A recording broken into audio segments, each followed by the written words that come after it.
Bismillahirrahmanirrahim. Assalamualaikum warahmatullahi wabarakatuh. Alhamdulillahirabbil alamin wa bihi nasta'inu ala umuri dunya waddin. Wassalatu wassalamu ala asrofil mursalin wa ala alihi washabihi ajmain. Wala haula wala quwata illa billahil azim. Amma ba'du.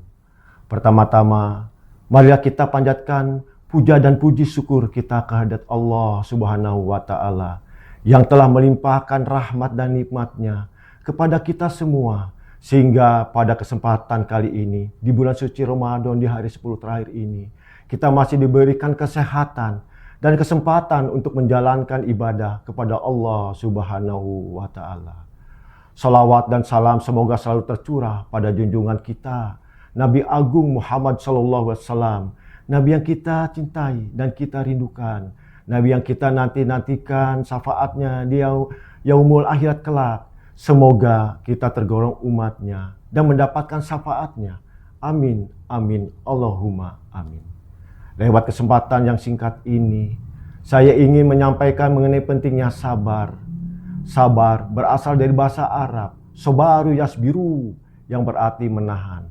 Arti dari kata menahan cukup luas. Misalnya saat puasa, kita harus sabar untuk hawa nafsu, keinginan untuk makan maupun minum dari subuh hingga waktu maghrib. Sabar juga dapat terlihat dalam perilaku. Contoh, tidak emosi dan membalas perbuatan jahat orang lain.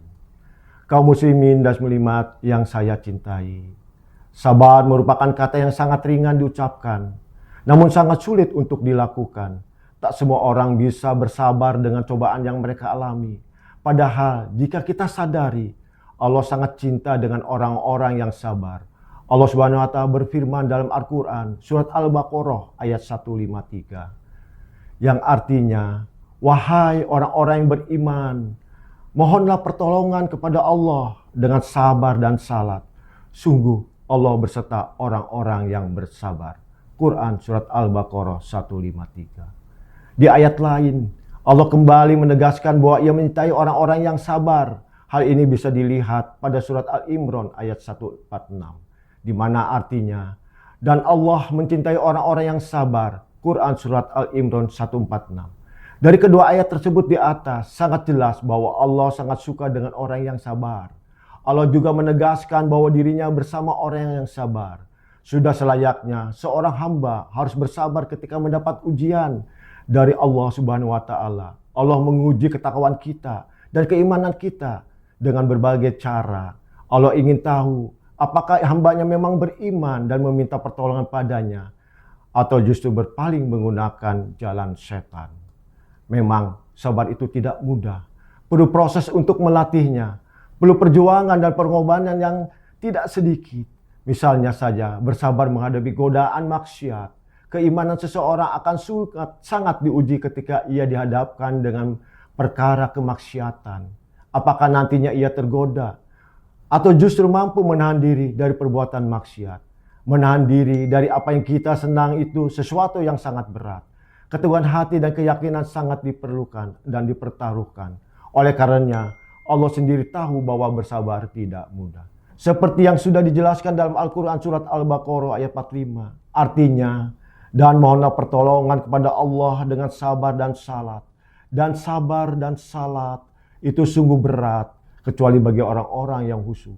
Quran surat Al-Baqarah 45. Dari ayat tersebut kita belajar bahwa sabar amat berat dilakukan. Sabar hanya bisa dilakukan oleh orang-orang yang khusyuk atau istiqomah dalam menjalankan perintah Allah. Maka tak heran jika orang yang sabar sangat dekat dengan Allah. 3 kesabaran yang perlu dijaga kaum muslimin dan muslimat serta saudara-saudaraku sekalian. Ada 3 jenis sabar yang perlu kita jaga. Yang pertama, sabar menahan amarah. Yang kedua, sabar menghadapi godaan nafsu. Dan yang ketiga, sabar menghadapi ujian dari Allah. Mari kita dengarkan dan kita bahas satu persatu. Yang pertama, sabar menahan amarah. Apa jadinya jika kita menghadapi sebuah masalah, kita tak mampu menahan amarah? Pasti akan sangat repot dan masalah tersebut menjadi besar. Meskipun kita dalam posisi yang benar, tapi kalau tidak dapat menahan amarah, bisa berujung salah. Misalnya saja kita disenggol oleh kendaraan roda 4 atau roda 2. Kemudian pemilik mobil tersebut meminta maaf dan bersedia mengganti kerugiannya. Tapi kita egois, tak bisa menahan amarah yang meluap-luap sampai mematahkan spion kendaraan tersebut. Kita sendiri nantinya yang bakal disalahkan karena telah merusak mobil orang tersebut. Contoh lain, kisah dari Nabi Yusuf. Sejak lama ia dijauhi dan dibenci oleh saudara-saudaranya. Ia diperlakukan tidak adil dan sangat keras, namun ia tetap bersabar. Ketika Nabi Yusuf menjadi orang besar, maka saudara-saudaranya meminta maaf kepadanya. Kemudian Nabi Yusuf berkata, artinya Yusuf berkata, pada hari ini tidak ada cercaan terhadap kamu. Mudah-mudahan Allah mengampuni kamu. Dan dia maha penyayang di antara para penyayang. Yusuf 92. Sungguh mulia orang yang mampu bersabar dan tidak terpancing emosi. Amarah yang membara memang manusiawi. Kita tidak bisa menghilangkannya. Kita hanya diperintahkan untuk mengendalikannya. Yang kedua, sabar menghadapi godaan nafsu. Godaan nafsu yang datang terlihat sangat manis dan enak. Rasanya menggiurkan sekali. Memang demikian cara setan menghasut manusia agar menjadi sesat. Godaan nafsu juga pernah dialami oleh Nabi Yusuf. Ia pernah digoda oleh seorang wanita yang ingin mengajaknya bermaksiat. Namun Nabi Yusuf tetap tegar dan meminta perlindungan dari Allah. Kisah ini diabadikan dalam Al-Quran surat Yusuf ayat 23. Artinya, dan perempuan yang Yusuf tinggal di rumahnya menggoda dirinya. Dan dia menutup pintu-pintu lalu berkata, marilah mendekat kepadaku. Yusuf berkata, aku berlindung kepada Allah. Sungguh Tuanku telah memperlakukan aku dengan baik. Sesungguhnya orang yang zalim itu tidak akan beruntung. Ketakwaan yang begitu besar dari Nabi Yusuf. Ia mampu menahankan godaan nafsu dan terhindar dari perbuatan tercela. Ia juga sadar bahwa orang-orang zalim tidak akan beruntung. Meskipun menurut pandangan mereka sesuatu tersebut sangat menguntungkan. Sesat. Pembahasan yang ketiga, sabar menghadapi ujian dari Allah. Sabar menghadapi ujian dari Allah. Ujian dari Allah tentu dimaksudkan untuk mengetahui keimanan dan ketakwaan seorang hamba. Tidak ada seorang hamba yang mengaku beriman tanpa diuji oleh Allah. Kesabaran dan menghadapi musibah atau ujian dari Allah juga pernah dialami oleh Nabi Yusuf. Pada saat itu raja waktu itu pernah bermimpi mengenai 7 ekor sapi betina gemuk yang dimakan oleh 7 ekor sapi betina kurus. 7 tangkai gandum hijau dan 7 tangkai gandum yang kering. Nabi Yusuf mentawilkan mimpi raja tersebut sebagai berikut.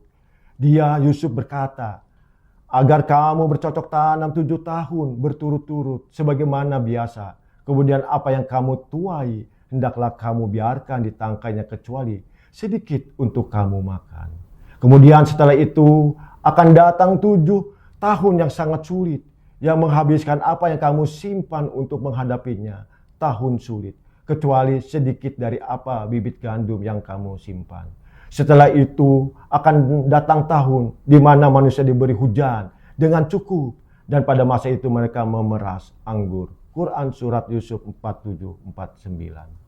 Dengan kesabaran dan ketaatan, mereka akhirnya bisa melewati ujian yang amat berat. Untuk itu kita juga harus terus bersabar sembari berusaha melakukan yang terbaik agar mampu bertahan melewati ujian yang diberikan Allah Subhanahu wa taala. Demikian tadi kultum yang singkat ini mengenai kesabaran. Masa pandemi seperti ini memang kita harus terus bersabar dan mencoba melakukan yang terbaik. Jangan sampai Allah murka gara-gara kita lalai serta tidak sabaran dalam menjalankan sesuatu. Semoga apa yang disampaikan dapat bermanfaat untuk kita semua. Dan semoga kita termasuk orang-orang yang sabar. Saya akhiri. Wabillahi taufiq wal hidayah. Wassalamualaikum warahmatullahi wabarakatuh.